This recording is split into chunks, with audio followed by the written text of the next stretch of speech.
আপনাকে একটা কথা জিজ্ঞেস করবো? হ্যাঁ বলো। আপনার মনে আছে এই নদীর ধারে বেড়াতে এসে আপনাকে একটা কথা বলেছিলাম? কি কথা বলেন তো? তুমি কি আমার পরীক্ষা নিচ্ছ?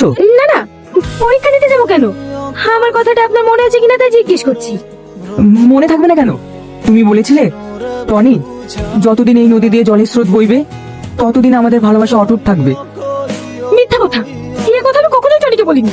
আর আমি নদীর ধারে কখনো বেড়াতে আসিনি। সত্যি করে বলেন, আপনি কে? সত্যি বলছি, আমি টনি। না, আপনি টনি না।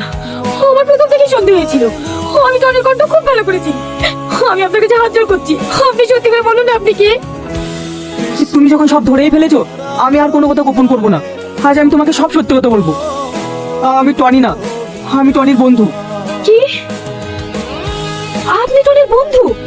তাহলে আমার টনি কোথায়? চুপ করে আছেন কেন? বলেন আমার টনি কোথায়? টনি ও আর এই দুনিয়াতে নেই। আপনি আবার আমাকে মিথ্যে কথা বলছেন। সত্যি করে বলেন না আমার টনি কোথায়? জানি তুমি আমার কথা বিশ্বাস করবে না। তোমার মাকে জিজ্ঞেস করো, তাহলে তুমি সব প্রশ্নের উত্তর পেয়ে যাবে। মা, তোমরা আমাকে কেন মিথ্যে কথা বলেছো? কেন বলেনি টনি মারা গিয়েছে? কেন মা, কেন? সালমা, তুই একটু শান্ত হ মা।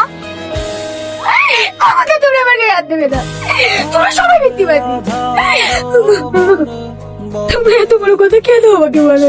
অনেকেই বাবার সাথে কেন টনি সাজিয়ে রেখেছো? দেখ মধু, ও টনি সাজতে চাইনি, আমরাই জোর করেছি। যেটা করেছি তোর ভালোর জন্যই করেছি। আমার ভালোর জন্য? হ্যাঁ, তোমার ভালোর জন্য। সেদিন টনি, ডাক্তারবাবু, ডাক্তারবাবু, এখানে সালমান নামে একটা পেশেন্ট আছে, আজকে তার চোখের অপারেশন হবে, আমি টাকা নিয়ে এসেছি। ও আচ্ছা, আপনি পেশেন্টের গার্জেনকে ডাকুন, এখানে একটা সই করতে হবে। আমি তো কাউকে চিনি না, কি করে ডাকবো বলুন? ও ঠিক আছে, সিস্টার সালমান গার্জেনকে ডেকে দিও তো। টাকা 10 লাখ আছে তো? হ্যাঁ 10 লাখই আছে, আপনি গুনে নিতে পারেন। কিছু বলছেন ডাক্তারবাবু? 10 লাখ টাকা ক্যাশ কাউন্টারে জমা হয়ে গেছে, এখনই অপারেশন হবে, আপনি এখানে সই করুন।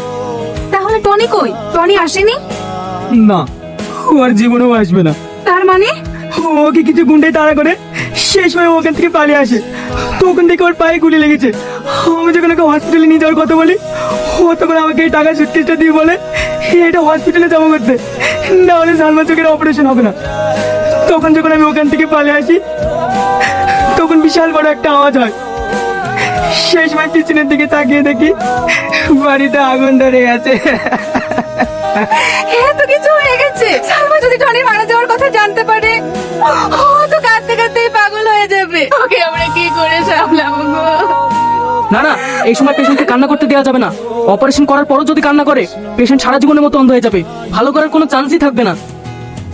তারপরে সোহেলকে আমরা টনি সাজাই, যাতে তোর কোনো ক্ষতি না হয়।